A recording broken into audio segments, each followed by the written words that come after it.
It's time for Quarantine Cabaret and Cocktails with Robert Bannon and Lee Lessack. Hello, Robert. Lee, I feel like we're about to introduce a guest.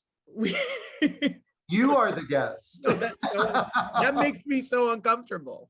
Really? Yes. I've only just begun. Are you? I'm ready. I want all the deep probing Get questions. ready. I'm not even here eating something or wearing something ridiculous. Right? I normally am. Here you are. You're in your 30s, right? Mid 30s, late 30s. What are you? 30s? Late. I'm 37. 37. Okay. And you just released your debut solo recording. Well, With almost. July 2nd is the release date. Yeah. Did you grow oh my gosh, props. That looks great. Thank you. Thanks to you. Can I just say, I am so efficient that I had the stock shipped to you and nobody sent me a copy. You don't have a copy? No, I don't have a copy. I'll mail you a copy today. I owe you a mail. I'm going to mail you a copy. I appreciate it. I just thought of that this morning. I was like, I can't even hold up a copy because they shipped out. They're beautiful. They're so beautiful.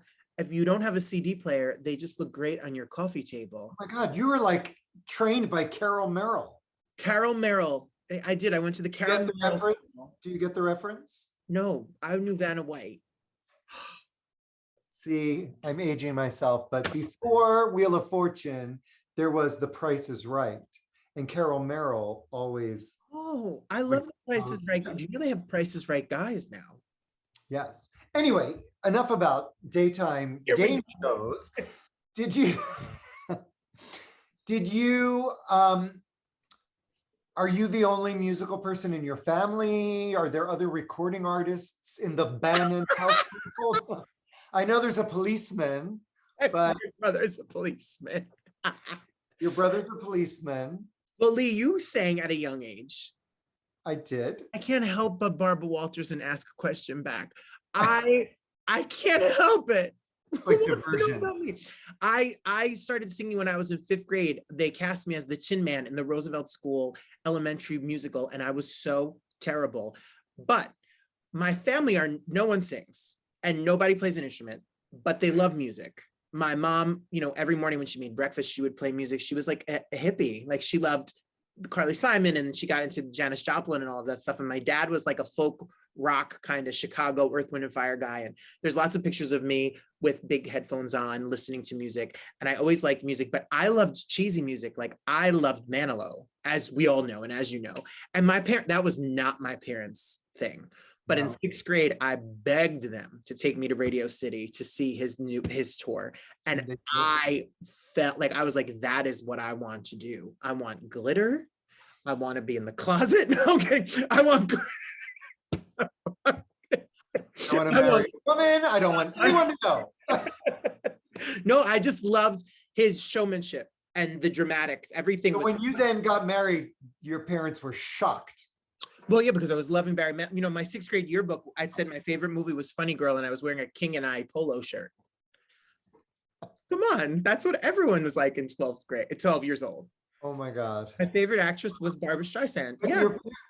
your folks were supportive of your musical endeavors and being in the school plays and everything. Well, I grew up 5 minutes from the George Washington Bridge. So my dad, when he realized I wasn't going to play baseball and basketball, I was going to sing and want to act, they would take us to a show a month. So one Sunday a month, we would see a Broadway show. Wow, that's amazing. And he would my mom and him would buy the posters and hang them in the house, because they really were big on fostering whatever me and my brother were interested in. They let us be that creative. Yeah, they were awesome like that. That is so great.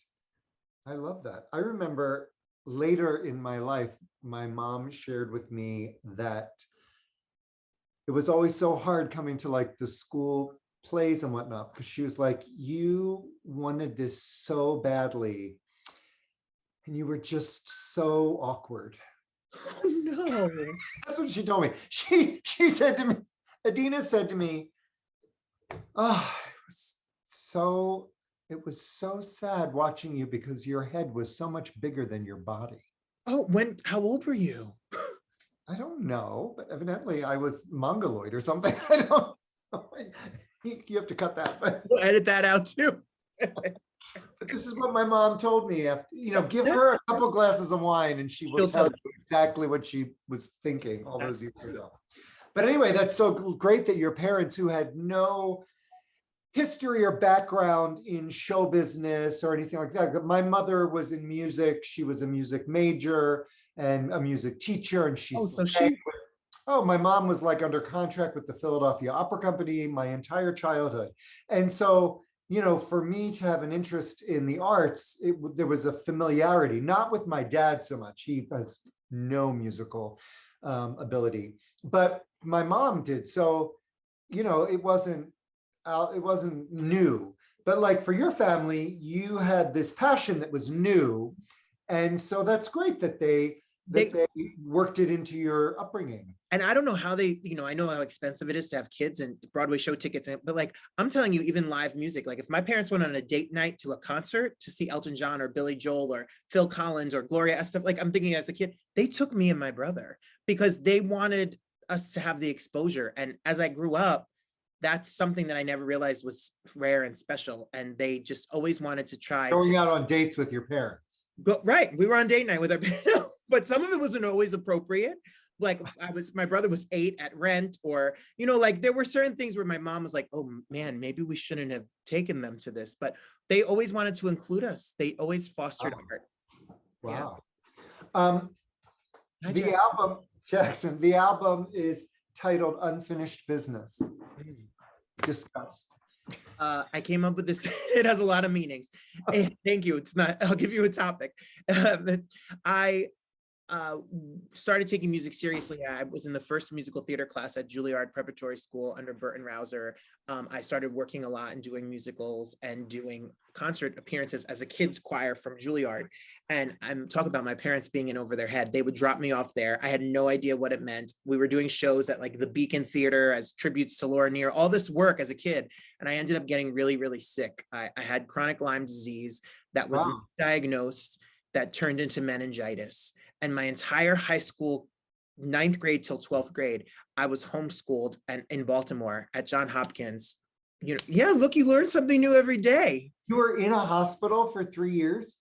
Doing hyperbaric oxygen chamber. So I didn't have to stay overnight, but we would do 2 months on, 1 month off, 2 months on, 1 month off. I had gained 100 and something pounds and I was sick, like sick. So I stopped singing. And then the years that are formative, when you have your first crush, you go on a first date, you're 16, 17, I wasn't there. I didn't have any of that. You were like the boy in the plastic bubble. I was the boy in the plastic bubble. I was the kid that people were like, I think I went to high school with him, but he was never there because he was sick. So when on our show, I told Adam Pascal, that the story, I went on an audition for Rent at 18 because when I got better, I thought I was going to go into musicals and musical theater, and I had a horrible audition and I didn't sing for 14 years. So after the audition, I just was like, this isn't for me. I met a girl. I had a job selling tickets, and I met her at this performing arts center, and I adored her and thought she was enchanting, and we were best friends. And I thought, this is what I'm supposed to do. I love her, and I love her to this day. So I told you there's many layers to this unfinished business story. And we were married. We spent 16 years together. And then when we got divorced, which is a whole soap opera that I'll save from when I'm booked on the Jerry Springer show or something fun, I realized my whole life that I had planned to be a teacher, I had my principal's license. I got a master's that was received in English because I can't spell or do grammar for nothing. For anything, see, that was my point, for nothing. And then I went to my brother one day, heartbroken and lost. And he was like, I think you like to sing and act. You should do something local. And local turned into bigger, and then acting school turned into bigger. And then, I'm not saying anything big has happened, but it's been a journey to finish something that I wanted as a kid. That's amazing. Wow.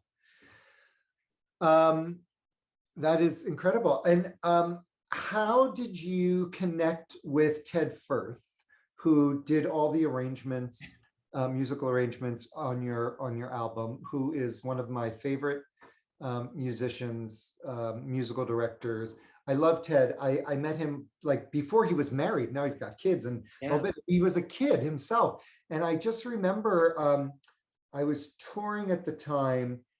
I was doing like a Johnny Mercer tribute, and he's a jazz musician. Like, he's amazing. And he subbed for one of my concerts, and it took on like a whole new meaning because of how he infused Ted Firth into the arrangements, and it was glorious. And I adore him and adore working with him. So when Jimmy Merchant, your sax player, connected with me because he was a student of the guitarist Joe Rabo that I tour with, crazy. And Joe put him in touch with me, and he told me, that Ted was doing the arrangements and playing on the album. I knew that, I know Ted, so I knew that it would be brilliant. How did you find Ted? Well, to piggyback on that story is that for a long time, Lee, and I'll get to talking about you and praising you and what I want to say to you, but for a long time, over the past few months, as me and you have planned this, and we've went through packaging, and we listened to the music, and we planned this album. It's been like a divine, weird journey. Even our journey together sometimes takes me a minute to think about, because I had no idea that I would ever be able to put out an album, never mind on a label, never mind have someone like Ted or you involved in it. Never mind have the people on it, like Jane Monheit on it. Like, it never was an intent, like it never was, that was out of my realm of possibility. I had seen Shoshana Bean at 54 Below, and I left 54 Below and I said, I could fill 130 seats. Like, I'll rent the space. I just wanted to have it on my resume. I was like, I'll just book a show here. And they ended up watching my videos, and they said, we'll give you a night, Thanksgiving Eve at 9:45. So I said, I'm going to sell this out, because I'm going to prove to them I will get the people from New Jersey. I will sell it out. We sold out the night, and I did the show, and Jimmy was posting about it because he played saxophone, and I wanted a band. Like, I wanted to do, this was going to be, sorry for my rude So who was your musical director? I had a guy at the time who was a piano player who ended up, that was his last job for me, because okay. it was just right. All right. And we left, and Jimmy heard from Joe, and Jimmy and me talked after the show, and he said, what if we do Jimmy and I, as we say in proper English thing. Jimmy and I, and Jimmy is hungry. Like, I'm old, and I'm hungry, but Jimmy is young and hungry. Yeah. And Jimmy was like, we're gonna do a single. And he introduced me to somebody who shall remain nameless, who said, we're gonna make a song, and we're going to get a good team of people around you. And he had worked with Ted. So he reaches out to Ted, asks Ted to do a song for me. I meet Ted. Me and Ted arrange How Deep Is the Ocean. Ted and I make arrange How Deep Is the Ocean. And then me and this other person end up not working together. So I reach out to Ted and I say, I think we're going to make more music. And I'm not working with this other person anymore, because he wanted to take 50% of it and then take 25% of my 25%, and etc. We're like working with someone like out of Central Cast team for The Sopranos. It literally, we have a Bronx Tale reunion, which will have passed by the time you see this. He was starring in it. Long story short, we get out of that deal, and Ted gratefully stayed on with me and played with me. And I, ignorance is bliss. This was never my world. So I read Ted's bio, but like Marilyn May and Tony Desar and all of the people that he's always with, I just showed up and was like, I want to sing How Deep Is the Ocean as a duet. And I just blindly, just fearlessly, and naively just trudged ahead. Right. But he's really like, his ear for music. Oh, he's brilliant. His chords and how he works, and he's brilliant. Yeah, he's brilliant. Well, I think it's great. And I think the end result is is beautiful. And the fact that you did this all during a pandemic, and it's hard enough, I mean, doing an album, let alone your debut album, and you want everything to be perfect. And obviously during a pandemic, you have to throw perfect out the window and just show up and be with it. And the tracks are really solid. I'm so thrilled that back in the fall, you snuck out to LA, which was great. And we were going to go in the studio and just like punch in a couple of, pickup lines here and there. And I think we ended up re-recording all of the vocals in the moment. And it worked out perfectly. And there's the continuity is so much better that way. Absolutely. And you got to work with Gabe, my favorite engineer on the planet. Well, Lee is, and if you know Lee and I from Quarantine Cabaret and Cocktails or the Broadway Cast Reunion Series, or Lee from his own recording career and contracting career and record company career, etc., Renaissance man that he is. Lee is, I bring the crazy, but Lee brings like he does things perfectly. Nothing that Lee does there's no I that's not dotted, there's no T that's not crossed. He sat with me, he listens to the vocals, he understands the emotion. We're both actors, we're trained actors, so there's a story that Lee is looking for, the pull and a sound, and then anything that is done with the wording, anything that is done with the lyrics, anything that it doesn't sound right, you have such an eye for detail. And that's something that I, in my tornado style, like just bulldoze through. So together, in a tough circumstance where we've only met each other for 2 days, and all of the musicians and everyone recorded from home. No one was ever in the room together. So everyone recorded from home. And then Gabe, God bless his heart, took these puzzle pieces and literally built each song piece by piece. Yeah. And that's what took the time. But I would be hard pressed to see if you notice, if you listen, it sounds like. Oh no, it sounds great. And let's talk about Jane Monheit. How did that happen? Lee Lessack. He I sent this. That was literally not a leading question. No, not at all. That's the answer. But so Joe Ravel puts Jimmy and me in touch with Lee. I call you, we talk on the phone. And then our conversation is, my first song that I'm working on was the only song at the time, is How Deep Is the Ocean? And I wanted to be a duet. And my first choice was Jane Monheit. Our first choice was Jane Monheit. We didn't think it was going to happen. And we finally finished it. And we got to the point where I was like, okay, Lee, I think we have to ask. And Lee said, okay, we're going to find the right moment. And Lee texts her, I'm talking about you like you're not here. And you text her, and she responded right away and said, okay, I'm in. Yeah, it was great. It's all about the timing. It really is all about the timing, because I know Jane for many years, but very peripherally. And I booked concert dates for her and stuff over the years, but it's all about the timing. And, we were trudging through the quicksand of a pandemic. Mm-hmm. And, but then there was just one day where I was like, I don't know, I felt like, like the heavens of possibility opened up. Mm-hmm. I was like, this is the moment.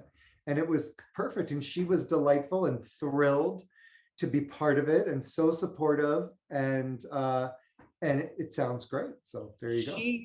Not only did she sing it at home, she recorded herself singing it, let us use the footage. She has written me, promoted it.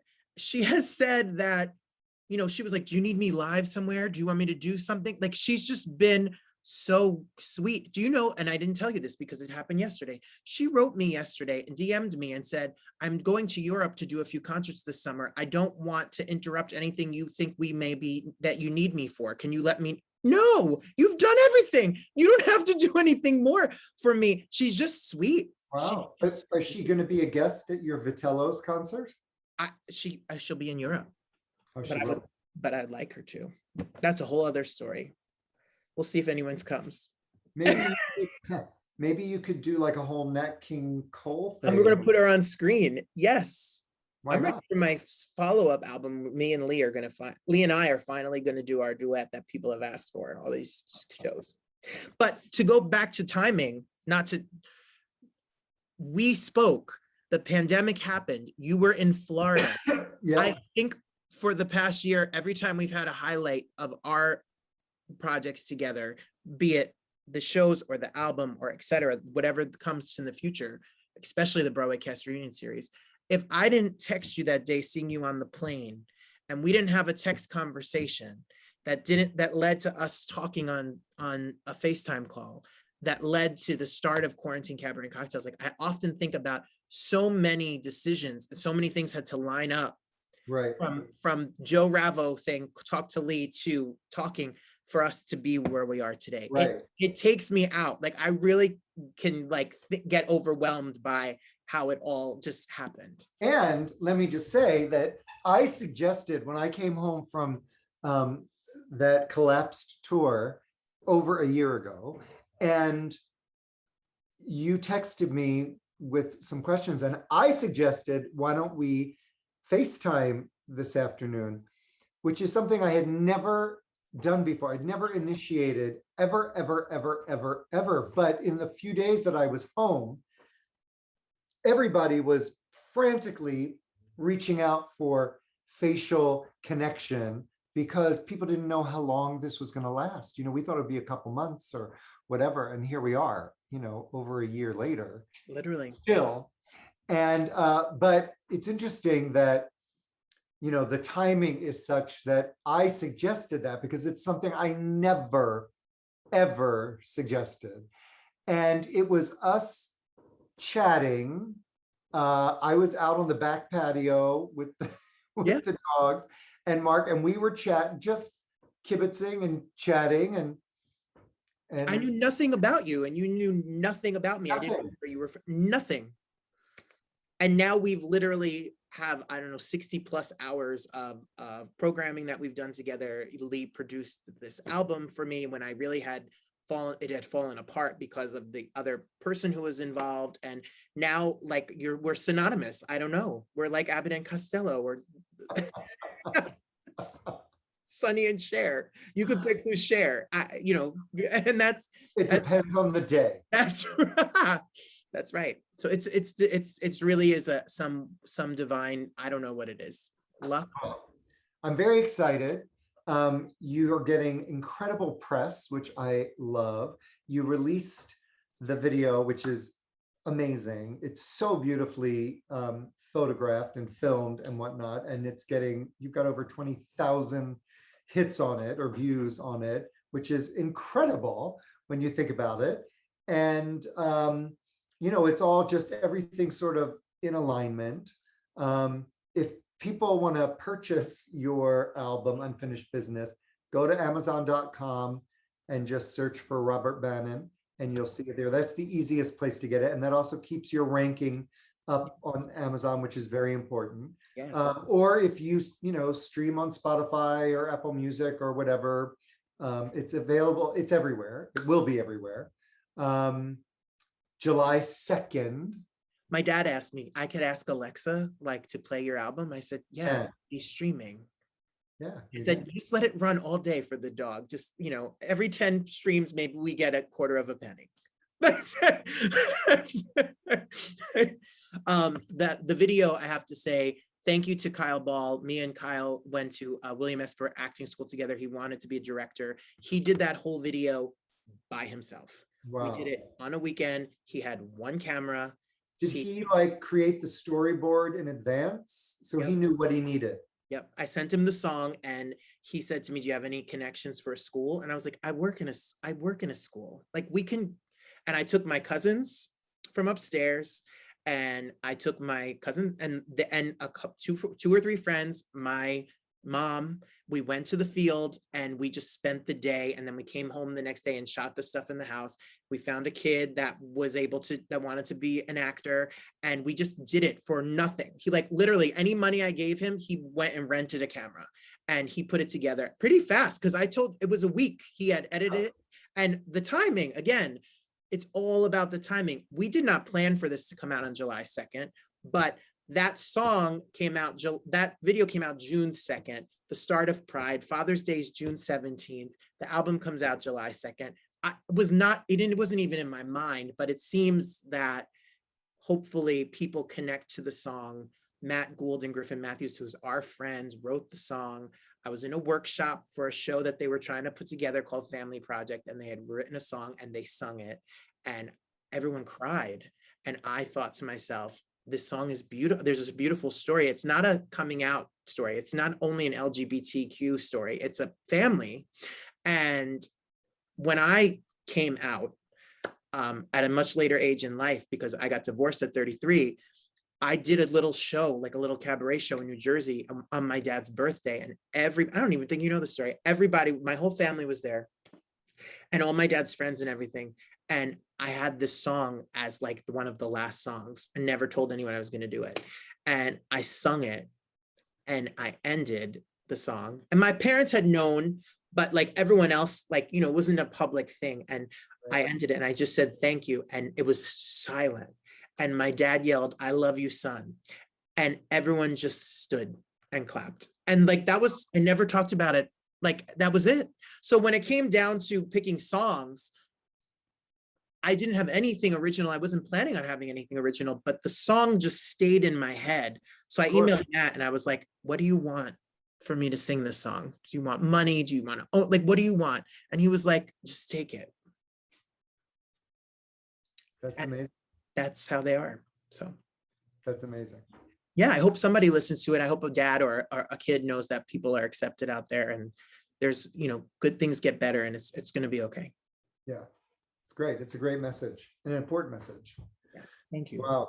Well, I'm excited. I really am. You are a go-getter.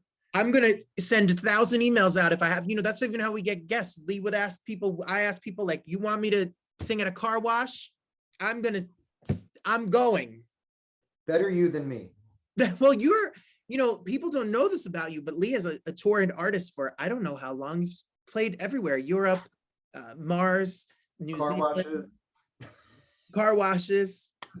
But I'm inspired. No, honestly, and I'm not just kissing your butt because you're here and you're the producer and my co-host and run like 92% of my life now, is that he is somebody who, you built this on your own. And you wanted to sing, and you pounded pavement in LA. I know that you did. I know you were at piano bars and karaoke nights and open mic nights and singing. Like, you literally, from a cruise ship to a performing arts center, anywhere, like, you built LML Music and LML Music Presents from the ground up, like, literally. And that's really inspiring to me. And that's why it's been an honor to build QCC and Broadway Cast Reunion Series with you, and now this album. So I would never be able to do this, honestly, without you leading the way. Oh, well, that's very sweet, and it's been a pleasure. And like I said, you're a force. You are a go-getter, and I love all the press that I'm seeing. I mean, it's amazing. It's amazing. It's great, and nowadays it's a very different time than when I started this label, and you can become your own industry. And just with the tools of social media, it's astounding what you can create, and the energy that you can propel a project with, without, you know, any major company behind you, you know, which is fantastic. That's been the kind of the goal. I learned so much though this past year about us promoting and building. And then now it's just like, how do you, and I'm not that, like, before this, I was not that guy. I've just learned a lot. We've learned a lot this past plus time being home. And now we'll just send it out and, you know, send 1 million of them out to get one hit. But that one hit can get views and hopefully help somebody and you know, help me finish the business of, but to finish the business of something that I just felt like I needed to do for myself. I'd love to sell a ton of records. I would love to do shows. I would love for people to like the music, but it really truly felt like something that was unfinished. It was something that bothered me. I gave up before I even started. Right. So I'm grateful for the opportunity to get. Now it's finished. Now it's finished. Now what? Now we need a new concept for the future. right? But if you want to grab a copy on Amazon, you can take me home. Love it. Love it. You know, Well, how delightful to catch up with you. I learned so much. I love. I thought I knew everything. I thought I knew everything behind that brick wall. I'm like an onion. Yes, we're gonna just peel this layer by layer, brick by brick. Right? Yes, I think we need a new Lee album soon. Oh my God, really? Yeah. Ay, ay, ay. Maybe. Mark says there's going to be another one. I don't I know. feel it. I feel it. I don't know. We'll see. Thank It's you. possible. Thank you. I'm very excited to watch this journey. Thank you. You've worked tirelessly, and you know, and I think you did a great job. And I'm very proud of the end result. And I'm enjoying sort of watching, you know, watching your journey. Yeah, it's great. Yeah, me too. I'm excited. And I like I said, again, can't do it without you. If this is July 2nd and you're watching this, you also should buy a ticket to our Broadway cast reunion series. That's right. We just shamelessly promote Have a ourselves. good plug.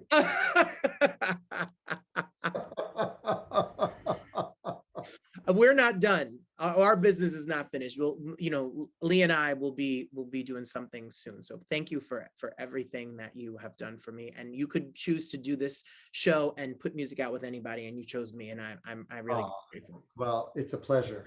It's a pleasure. Yay. Thank you, everybody.